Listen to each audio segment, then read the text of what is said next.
Quando Isabel Moreno, de 28 anos, designer gráfica freelancer com aluguel a pagar e um contrato temporário que expirava em uma semana, bloqueou deliberadamente com seu antigo Seat Ibiza vermelho o Audi A8 preto brilhante que acabara de roubar a vaga de estacionamento. Após 20 minutos de busca desesperada no centro do porto, ela saiu do carro com o sangue fervendo nas veias para ir dizer 4 verdades na cara do arrogante que pensava que podia fazer o que quisesse só porque dirigia um carro que custava o que ela ganharia em 3 anos. Ela não tinha a mínima ideia de que aquele homem vestindo terno escuro e óculos de sol, que a olhava com uma mistura de surpresa e aborrecimento, era Alexandre Vega, o lendário CEO de 35 anos da Vega Estúdio de Design, o mais prestigiado de Portugal.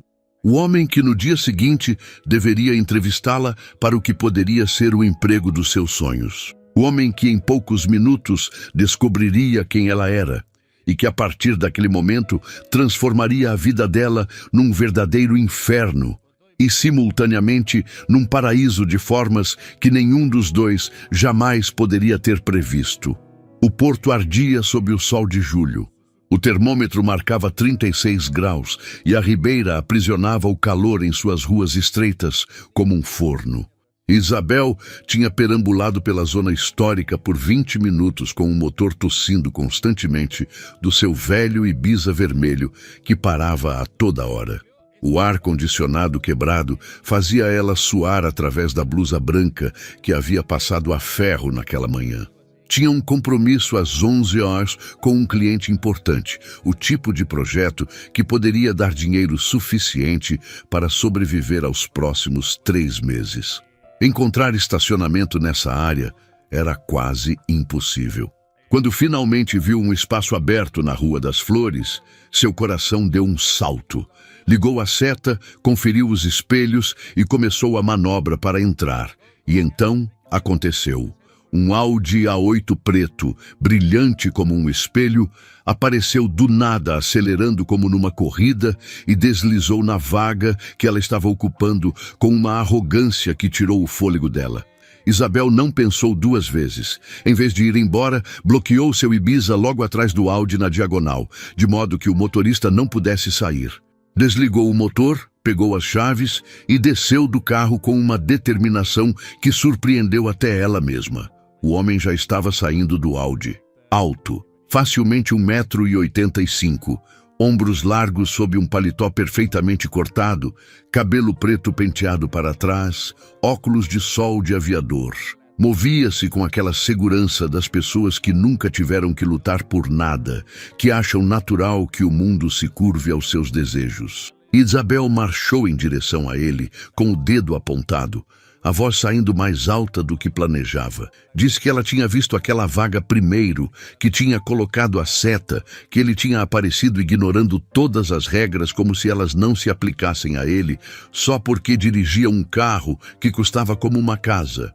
Disse que gente como ele, gente rica e arrogante que pisoteava os outros, era exatamente o que estava errado no mundo. O homem tirou lentamente os óculos de sol, revelando olhos verdes gélidos que a olhavam com uma mistura de incredulidade e algo que parecia diversão.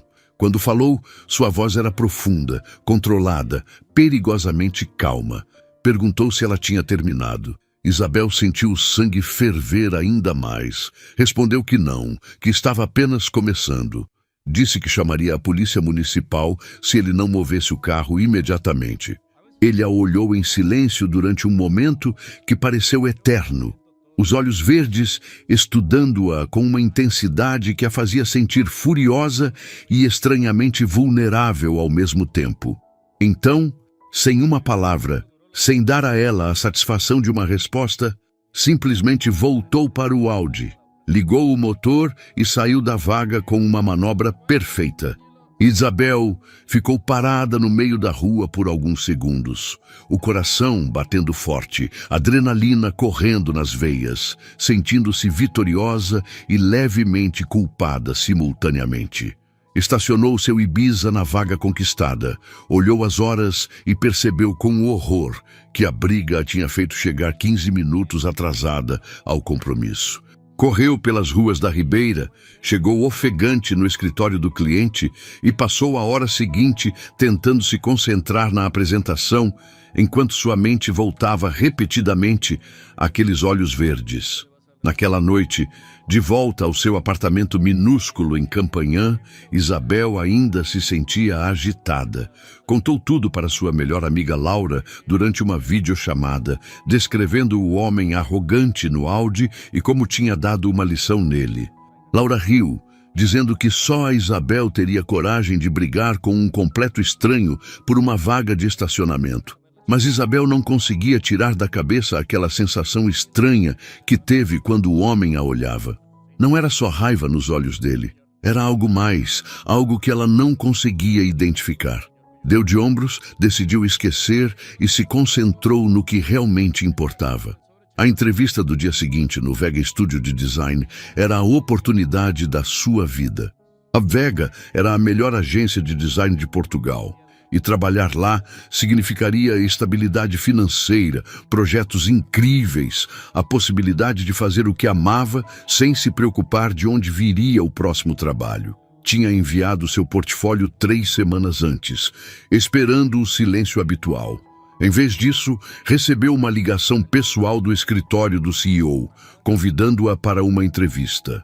Isabel passou a tarde preparando suas respostas, revisando seus melhores trabalhos, passando o vestido preto que tinha comprado em promoção para ocasiões importantes. Deitou-se cedo, tentando acalmar os nervos, repetindo para si mesma que amanhã tudo mudaria. Não fazia a menor ideia de quanta razão tinha. A sede da Vega, estúdio de design, ocupava um prédio moderno no Bonfim, todo vidro e aço que refletia o céu do porto como um espelho gigante. Isabel entrou no saguão às 9h55, o portfólio apertado entre as mãos suadas. O coração batia tão forte que tinha certeza de que todos podiam ouvir. A recepcionista sorriu profissionalmente e pediu que ela se sentasse. Isabel acomodou-se numa cadeira de design que provavelmente custava mais que 3 meses do seu aluguel. Às 10h em ponto, um homem de uns 50 anos de terno cinza desceu do elevador e se apresentou como Roberto Campos, o diretor de recursos humanos. Enquanto subiam para o 8º andar, Roberto explicou que o CEO em pessoa fazia questão de conhecer todos os potenciais novos contratados, um hábito incomum, mas que demonstrava o quanto Alexandre Vega se importava com a qualidade da equipe. O estômago de Isabel se contraiu. Conheceria o lendário Alexandre Vega, o homem que aos 35 anos tinha transformado uma pequena agência familiar no estúdio de design mais influente de Portugal. O elevador se abriu num corredor iluminado. Roberto a guiou através de um espaço aberto onde dezenas de designers trabalhavam, depois em direção a uma área mais privada. Pararam na frente de uma porta de madeira escura com uma placa de bronze. Alexandre Vega, CEO. Roberto bateu 2 vezes, esperou a resposta e abriu a porta convidando Isabel a entrar. O escritório era enorme, com uma parede completamente de vidro, oferecendo uma vista impressionante do porto. No centro havia uma mesa de vidro e aço, e atrás dela estava sentado um homem revisando alguns designs. Quando levantou a vista, o mundo de Isabel parou. Era ele, o homem do Audi, o homem com quem tinha brigado no dia anterior, o homem para quem tinha gritado, bloqueado o carro e dito que representava tudo o que estava errado no mundo. E agora, enquanto os olhos dele se encontravam através do escritório, aqueles mesmos olhos verdes que no dia anterior estavam gélidos, agora brilhavam com um reconhecimento que congelou o sangue nas veias de Isabel. Alexandre Vega se levantou devagar, alto e imponente no paletó escuro, e um sorriso sutil, quase perigoso, curvou seus lábios. Disse a Roberto que podia se retirar, que conduziria a entrevista pessoalmente. A porta se fechou atrás de Isabel, com um clique que soou como uma sentença. Durante os 45 minutos seguintes, ela viveu a entrevista mais surreal da sua vida. Ele não mencionou o incidente nenhuma vez. Em vez disso, bombardeou-a com perguntas sobre o trabalho dela, seus projetos, sua visão de design. Examinou cada peça do portfólio com atenção microscópica, criticou cada resposta com uma precisão que fazia ela entender o quão brilhante ele realmente era. E o tempo todo aqueles olhos verdes a estudavam com uma intensidade que ia além do profissional. Quando a entrevista terminou, Alexandre disse que ela saberia a decisão dele no final da semana. Apertou a mão dela, mantendo o aperto mais tempo que o necessário, e comentou que tinha sido uma entrevista muito interessante. O sorriso dele sugeria que não estava falando apenas do portfólio. Isabel saiu do prédio em estado de choque. Não sabia se ria, chorava ou gritava. Acabara de ter a entrevista mais importante da vida com o homem que tinha insultado 24 horas antes. 2 dias depois, Isabel recebeu a ligação. Roberto Campos, com voz profissional e calorosa, informou que a Vega Studio de Design oferecia uma posição como designer júnior com contrato por tempo indeterminado. O salário era o dobro do que ganhava como freelancer nos melhores meses. Os benefícios incluíam plano de saúde, bônus por desempenho e acesso a projetos com clientes internacionais. Isabel deveria estar eufórica, gritando de alegria, ligando para a mãe para compartilhar as boas notícias. Em vez disso, estava completamente apavorada. Sabia, com uma certeza que congelava o sangue, que Alexandre Vega a tinha contratado apesar do que aconteceu entre eles naquela rua da Ribeira. Ou talvez, e isso era o que mais assustava, exatamente por causa disso. O primeiro dia foi uma imersão total num mundo que sempre tinha admirado de fora. Atribuíram-lhe uma estação no espaço aberto junto a designers que tinham anos de experiência. Apresentaram-na a uma equipe de profissionais brilhantes que a olharam com curiosidade misturada com ceticismo e carregaram-na com tanto trabalho que a cabeça rodava tentando processar toda a informação. Os colegas falavam de Alexandre com uma mistura de admiração e respeito reverencial. Todos tinham histórias do perfeccionismo lendário dele, de projetos rejeitados até alcançarem a excelência absoluta. Durante as primeiras 2 semanas completas, Isabel não viu Alexandre. Ele estava viajando numa série de conferências internacionais em Milão e Paris. Ela começou a relaxar, a pensar que talvez pudesse simplesmente fazer o trabalho e evitá-lo para sempre, perder-se na multidão de funcionários. Então, ele voltou. Isabel estava concentrada num projeto para um hotel boutique em Coimbra, ajustando a paleta de cores na tela, quando sentiu o silêncio descer sobre o espaço aberto como um cobertor pesado. O murmúrio constante de conversas e teclados parou abruptamente. Levantou a vista, o coração já acelerando antes de saber por quê, e o viu caminhando entre as estações com aquela presença que parecia sugar todo o oxigênio da sala. Quando chegou à mesa dela, parou diretamente atrás da cadeira. Isabel podia sentir a presença dele, o calor do corpo a centímetros de distância, o aroma sutil da colônia cara. Ele ficou ali olhando para a tela dela, sem dizer absolutamente nada, durante um momento que se esticou como uma eternidade, estudando cada detalhe do trabalho enquanto ela prendia a respiração.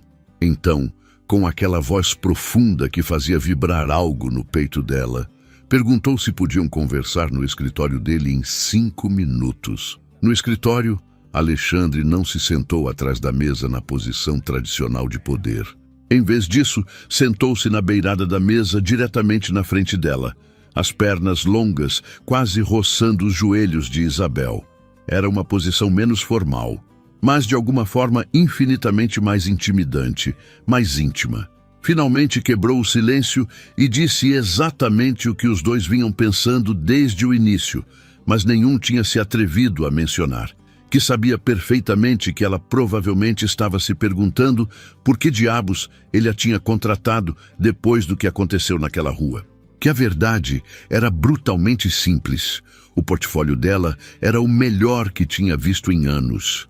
A visão criativa dela era exatamente o que a agência precisava, e seria incrivelmente estúpido deixá-la ir só porque ela tinha caráter suficiente para enfrentá-lo. Isabel juntou toda a coragem que tinha para perguntar diretamente se o incidente do estacionamento afetaria a relação profissional deles. Alexandre a olhou fixamente com aqueles olhos verdes que ela agora conhecia tão bem e respondeu que isso dependia inteiramente dela, que podiam ser completamente profissionais e manter as distâncias apropriadas, ou podiam continuar brigando sobre vagas e princípios morais cada vez que se cruzassem. Mas havia algo na intensidade da forma como ele a olhava, no tom baixo da voz, que deixava absolutamente claro que não estava falando apenas de trabalho. Isabel, com um arrepio percorrendo toda a espinha, percebeu com perfeita clareza que o jogo perigoso entre eles estava apenas começando. Os meses seguintes foram os mais intensos da vida de Isabel. Trabalhava em projetos que a desafiavam todos os dias, aprendia com colegas brilhantes e lentamente construía uma reputação como alguém com talento genuíno e ideias frescas. E então havia Alexandre. Às vezes passavam dias sem vê-lo. Depois ele aparecia na mesa dela com perguntas sobre o projeto atual. Criticava sem piedade, mas sempre construtivamente, empurrando-a a fazer melhor do que achava possível. Começaram a ficar até tarde no escritório, muitas vezes os únicos no prédio silencioso, discutindo sobre design, arte, filosofia. Alexandre contou como o pai tinha fundado a agência 40 anos antes, como ele tinha lutado para modernizá-la. Isabel falou da infância em Faro, da mãe que limpava casas para pagar a faculdade dela. Nessas noites tardias, as linhas entre chefe e funcionária se embaçavam, transformando-se em algo mais que nenhum dos dois se atrevia a nomear. A tensão crescia a cada dia, um olhar que durava tempo demais durante uma reunião, as mãos se roçando quando ele passava um documento. A forma como o coração de Isabel acelerava quando ouvia a voz dele atrás dela. A crise chegou durante uma viagem de trabalho ao Funchal para apresentar um projeto a um cliente importante. O hotel tinha confundido a reserva e só havia uma suíte disponível com 2 quartos separados, mas banheiro compartilhado. Alexandre disse que podia ir para outro hotel se ela se sentisse desconfortável. Ela respondeu que eram adultos profissionais. Naquela noite, depois de um jantar tenso com o cliente, voltaram ao hotel sob uma chuva torrencial. Se refugiaram no bar, pediram vinho e começaram a conversar. Ela perguntou por que ele realmente a tinha contratado. Ele disse que ela já sabia. Ela insistiu, dizendo que queria ouvir dele. Isabel bebeu o vinho, olhou aqueles olhos verdes que já não estavam mais gelados, mas ardentes, e falou a verdade, que ele a tinha contratado porque queria tê-la por perto, que desde o momento em que a viu bloquear o carro dele com aquele Ibiza ridículo, com fogo nos olhos e sem medo dele ou do poder dele, tinha sabido que ela era especial, que tinha passado cada dia dos últimos meses lutando contra o que sentia, porque era o chefe dela e ela a funcionária. E tudo entre eles era complicado e inapropriado, mas que já não podia mais fingir.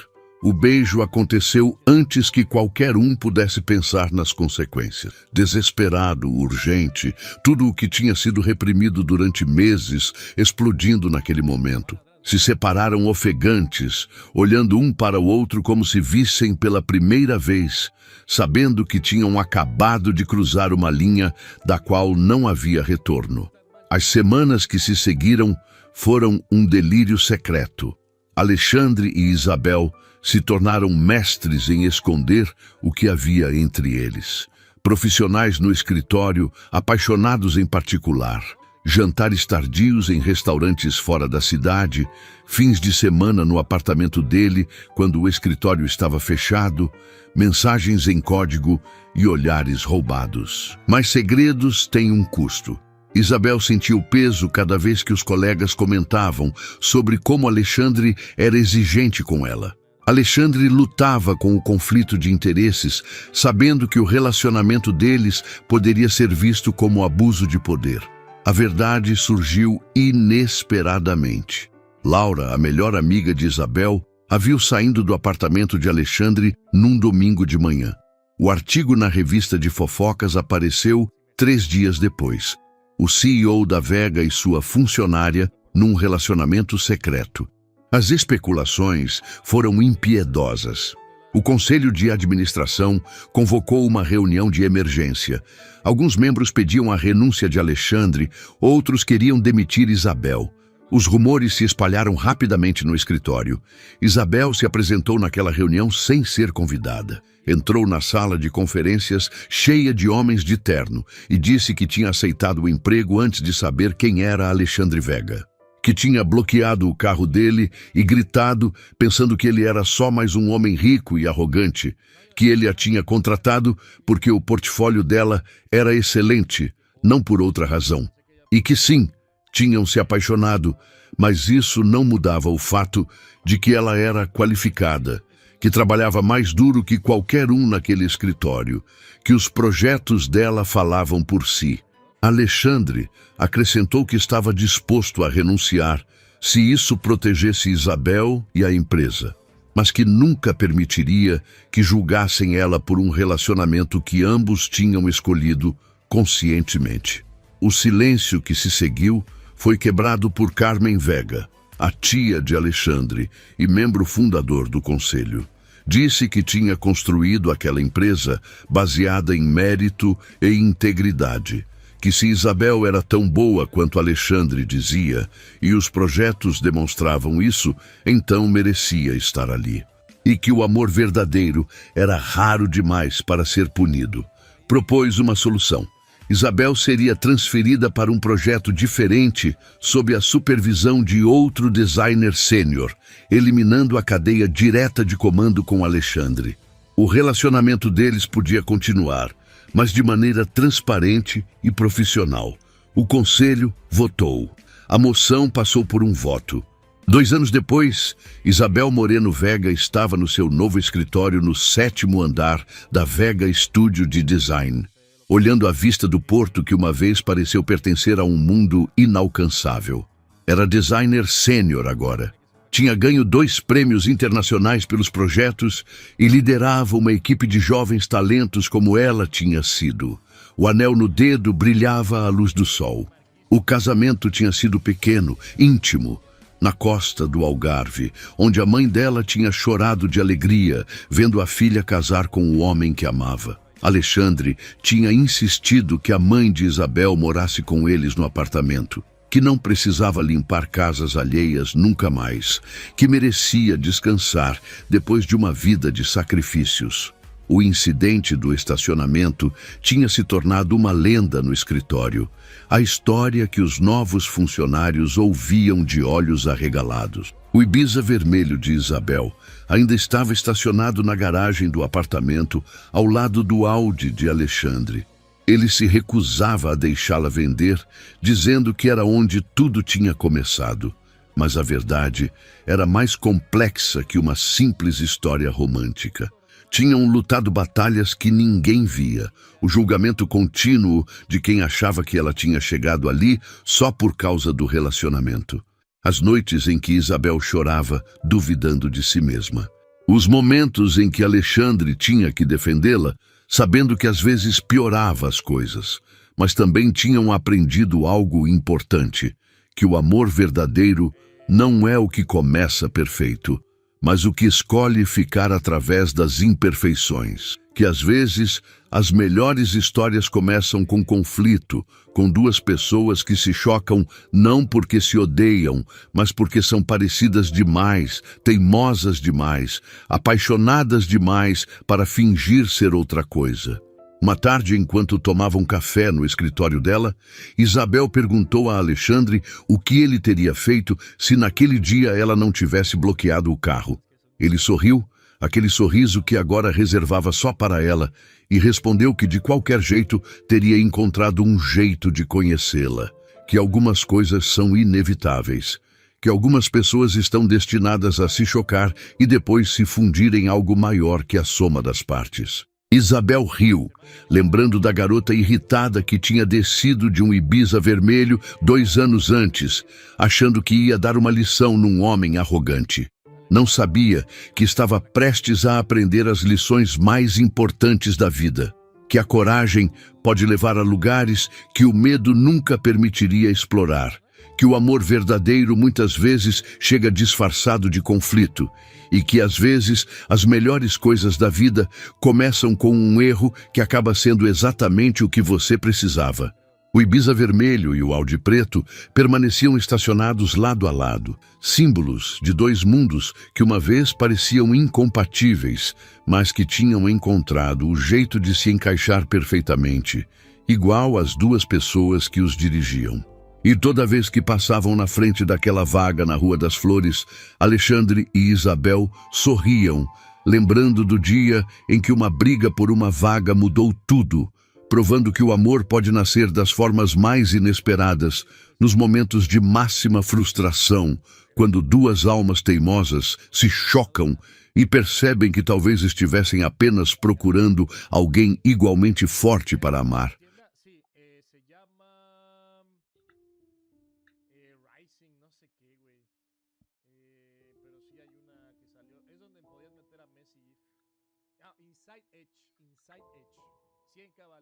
Mientras tú no mientas en este canal, no hay problema, hermano. O sea, es como una Miniari con complexiones correctas. Pero lo siento muy pesado a veces. ¿No bancan? Está bien. A ver, digo, si no bancan mi opinión, está bien. Yo siento que le da un pequeño parecido. Saliva me gustó muchísimo. Lo tengo en mi cuenta de PC y es sexo. Oye, pero ya consiguió las mejoras o todavía falta con ese muchacho. Y eso que saqué la crossing dinámica también. Madre de Dios. A ver. Mejor Van de Ven. ¿A quién engañamos? Puede ser también. Freddy, pues no bancamos, pero si es por un tema funcional para tu plantilla, adelante, ¿qué hacemos? ¿Qué hacemos? A ver, por ejemplo, el que mandó peluche de Mariona Totti con carta roja, no da química. Eso fue terrorismo puro porque no le ayudó en nada.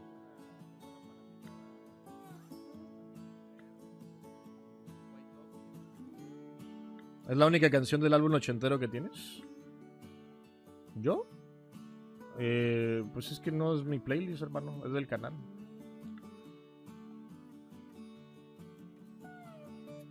No sé qué viene. Lo puse aleatorio.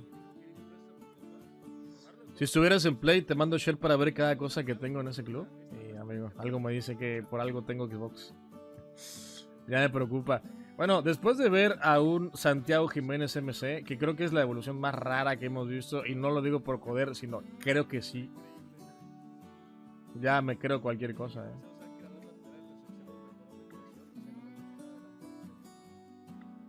Si no, imagínate, güey. Oh, mira, güey. Nah, mis amigos de la mejor liga. No, digo, de la segunda mejor liga, güey. ¿Cómo anda, Choloval?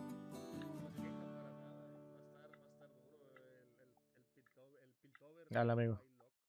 Dale, amigo. Bendito Dios, no hay Liga MX, sino.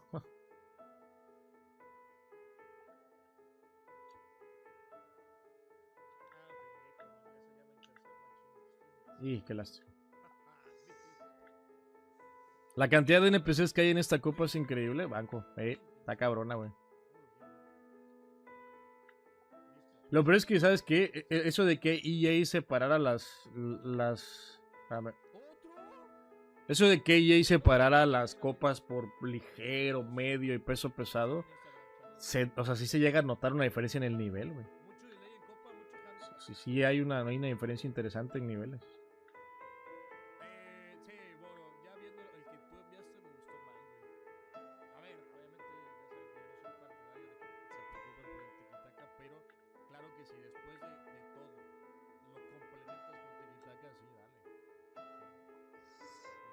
¿Ya ganó la copa esa de gorditos? Como que de gorditos. Igor Thiago, nah, hombre, hermano. Nada más tú. Ya. Ese güey se mete a FUGG, pone cualquier SBC a ver si hay que comando. Ya, te atrapé, amigo. Ahí mandé una Evo terrorista, boy. ¿Sabes qué es lo peor? O sea, la gente lo reconoce. Ahí mandé un porro, amigo. No pasa nada.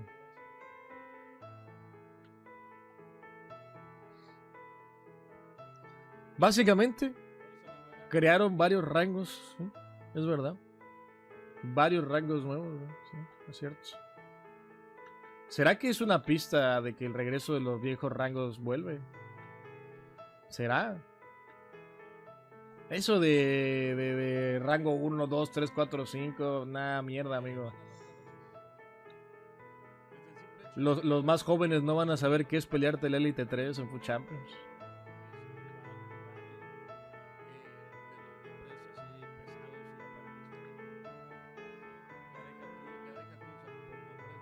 Ahí no era el paso.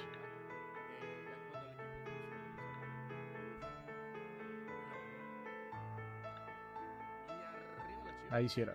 La cagué. Bien, güey.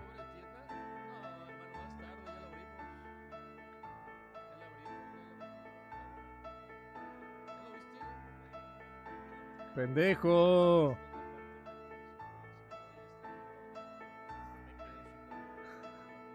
Pendejo, no asustes, güey. Estoy concentrado en un pinche partido de la copa esta. ¿Qué te pasa, pendejo? Fuah, amigo. Pendejo. Que saluda más tranquilo, ¿no, hermano? Buenas noches, güey. Deja tú eso, Sarko, lo que te dice Thomas Hampson ahí, güey. Ver el rango de tus camaradas, de tus amigos, de los que tenías agregados. Te podías burlar y había como que, güey, un poquito ahí de más contenido inclusive, güey, ¿sabes?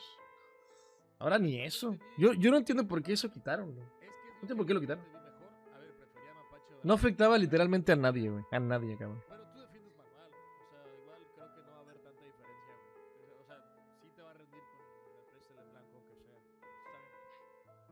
A la verga. Central, bueno, bonito, barato. O Carvalho, héroe del Future Star. Ese que está ahí. Bastante bueno, vale 200k. Así no me entiende cuánto hacían. Sí, sí. Mis Pumalácticos, segundo de la general en la Liga MX. Frío. Solo en la cima, bro. No me acuerdo quién fue el triple hijoputa que evolucionó a Cristiano MSD el año pasado, güey, pero no me recuerdes eso, güey. No mames. A ver, voy a Discord, ¿no?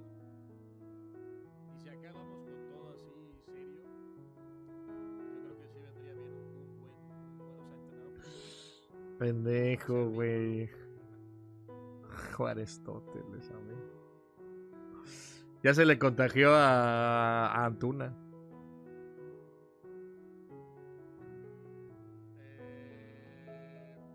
Pavardo.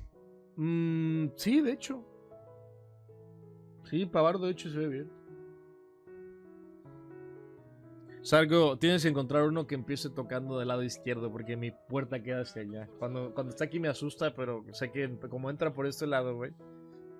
Sé que no hay puerta de ese lado, güey. Pavardo se ve decente, amigo, pero a ver. ¿Y si lo probamos?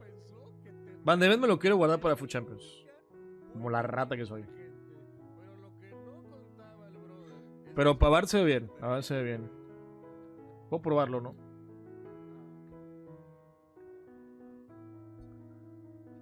¿No es tan bueno? Buen intento, güey, pero toca acá. De hecho, me quedo esperando a que tocara acá. Pendejo, ¡mierda! Ya dice que Antuna contesta. Sí, sí, sí, ya lo vi. Sí, sí, sí. Contesta igualito, güey. Zeus se volverá al cuartel de la secta de ese cabrón. Pero es que Juaristóteles, amigo. Lo peor es que sí. Hay un edit de Fray Juárez con una túnica. Brother. Mamita querida. Mamita querida, güey. La evolución más loca que he visto sí es la del año pasado, que hicieron un Cristiano Ronaldo mediocampista defensivo. Tenía Ancla Plus. Ancla Plus. Deja tú. Bueno, lo haces MCD para que entre en las formaciones así raras y le pones el colocado y le pones Rapid, no sé. No, tenía Ancla. Ancla Plus. Bueno. Pero no jugaba lateral, amigo. ¿O sí?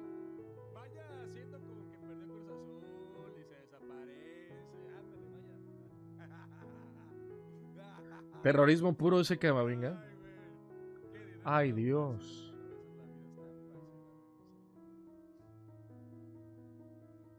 Hombre, a ver, no está mal construido. Bueno, amigo. Tengo más roles de hay un cuadrito rojo en tu pantalla, en tu chat, que es blurb. Así se llama. Entras ahí y ahí te sigue instrucciones.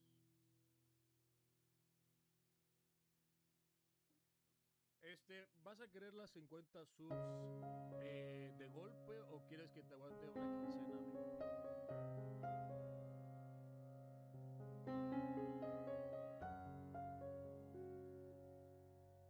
¿Qué estás viendo, güey? ¿Sus zapatos o qué? ¿Estás viendo sus zapatos o qué?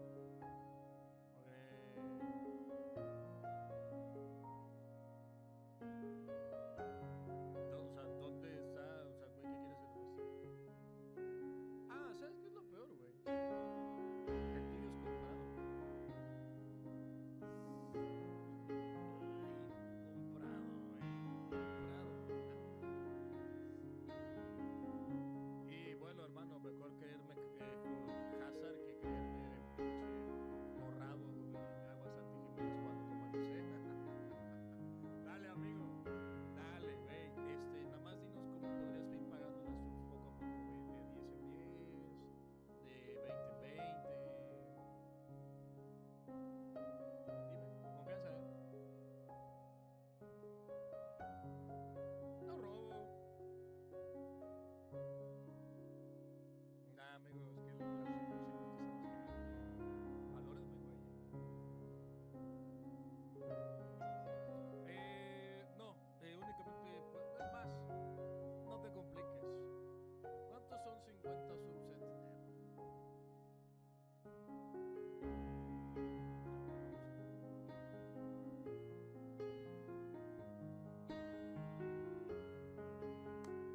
Muchachos, les voy a, cuando Bebote pague, les voy a invitar a una pizza, güey. Voy a rifar una pizza para el chat y voy a rifar una pizza para los bots. Sí, señor. Sí, señor. Yo soy una persona que cumple.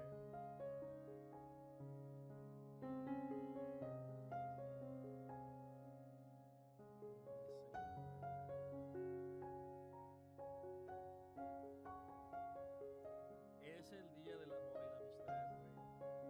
No voy a caer en provocaciones, güey. Ya, basta. Basta. Hermano, literalmente, no sé por qué no estás de mi lado, güey. No, nadie está peleando contigo, literalmente, güey. Bueno. No, a ver, creo yo que hay que bancar a una marca que siempre está con nosotros, promoción no pagada. Patrocíname, pequeño Cesarín, ¿eh?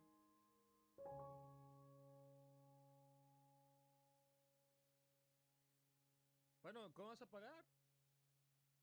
Porque claramente tu evolución de Chaquito Jiménez MC no supera a mi chino Huerta, güey. Ese es el pedo de no pasarse, amigo. ¿Qué pasó? como cuando me burlé de Samox y le di un asunto un año, güey.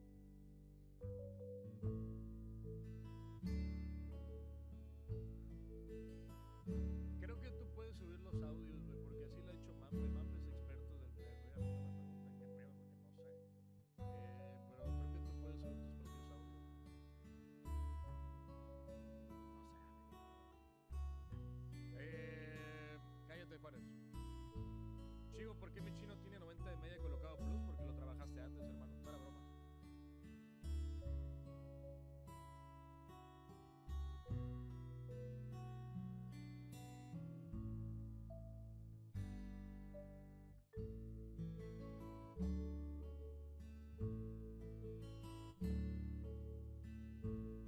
Mira, pendejo. Estás tocándome un poco los cataplines, ¿eh? Estás ahí, güey.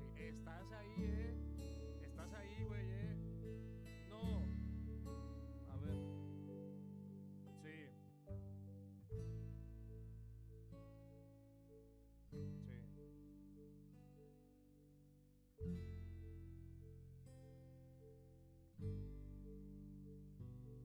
Yo creo que opción 1, la quieres ver de espaldas. Opción 2, es el Día del Amor y la Amistad, hermano. Por si no sabes que hoy es 14 de febrero, güey.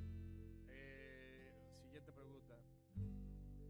Bebote, ¿va a dejar de desviar? O sea, créame, usted solito se metió el pie, güey. No pague.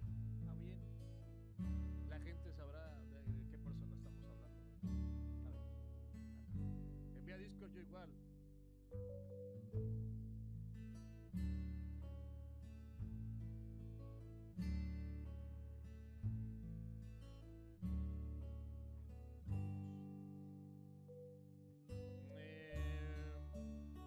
Jiménez es el verdadero 9 banco. 88 máximo 3. A ver, chuparla. Chuparla. Oigan, ¿tengo que cambiar de equipo cada rato o puede ser con uno solo nada más? No tiene pie débil, descártalo.